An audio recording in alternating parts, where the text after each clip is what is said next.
غضب جو ہے وہ جہل کی نشانیوں میں سے ہے۔ مومن کے اندر غضب پہ وہ کبھی بھی اس کا مغلوب نہیں ہو جائے گا، کبھی بھی مومن غضب کے اوپر قابو پائے گا کہ مغلوب نہیں ہوگا، رحمت اس پہ غالب رہے گی اور کبھی بھی مغلوب غضب نہیں ہوگا، یعنی غضب اس پہ غالب نہیں آ جائے گا۔ غصہ کرنا بری چیز نہیں ہے، لیکن غصے میں آپے سے باہر ہو جانا، جہاں غصہ انسان کو قابو کرنے لگے، انسان غصے کو قابو نہ کر سکے، یہ خراب ہے، یہ غلط ہے۔ غیرت کی علامت ہے غصہ آ جانا، لیکن غصہ اب انسان تین حالتوں میں غصہ کرتا ہے، سنیں گے سب اس کو غور سے، تین حالتوں میں۔ ایک بعض اوقات تکبر کی وجہ سے، میں آج دیکھ رہا تھا متعدد کتابیں جو علماء علم اخلاق نے لکھی ہیں کہ بعض اوقات جسے تکبر بہت زیادہ ہوتا ہے، مجھ جیسا کوئی نہیں ہے، میرے ساتھ صحیح طرح سے بات کیوں نہیں کرے، اسے غصہ بہت زیادہ آئے گا، تم جیسا کوئی نہیں ہے۔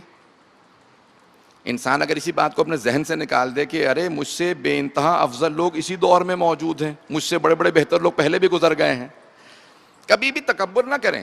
اللہ سبحانہ وتعالیٰ کو کبر صرف اس کے لیے ہے۔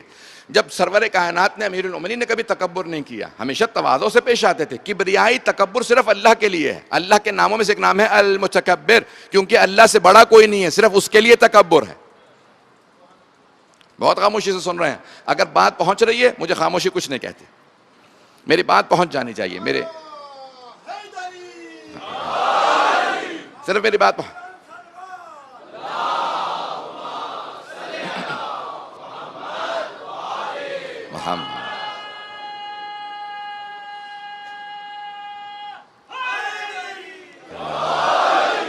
عزیزان گرامی، انسان کو اپنے غیظ و غضب پہ قابو ہونا چاہیے۔ نوجوان بعض اوقات جو ہیں وہ اپنے غصے پہ قابو نہیں پا سکتے، نوجوانوں کو خاص طور سے غصے پہ قابو پانا چاہیے۔ ماں باپ کے سامنے کبھی آنکھیں کھول کے مت دیکھیں، سر جھکا کے بات کریں، چاہے وہی غلط ہوں۔ اکثر نوجوان یہ پوچھ لیتے ہیں لیکن غلطی تو میرے والدین کی تھی۔ بھائی اسی غلطی کے دوران بھی آپ کو اپنے غصے پہ قابو پانے کے لیے کہا گیا ہے۔ غلطی نہ ہو تو اپنے چھوٹے کے سامنے بھی آپ غصے میں بات نہیں کر سکتے۔ پتہ نہیں بات پہنچ رہی ہے نہیں پہنچ رہی۔ جب انسان کی غلطی نہ ہو تو چھوٹے پہ بھی غصہ نہیں کر سکتے۔ غلطی چاہے والدین کی ہو تب بھی ان کے سامنے انسان کو اجازت نہیں ہے کہ وہ والدین کی غلطی تھی اس لیے میں اونچی آواز سے بات کر رہا تھا۔ کس نے حق دیا ہے آپ کو؟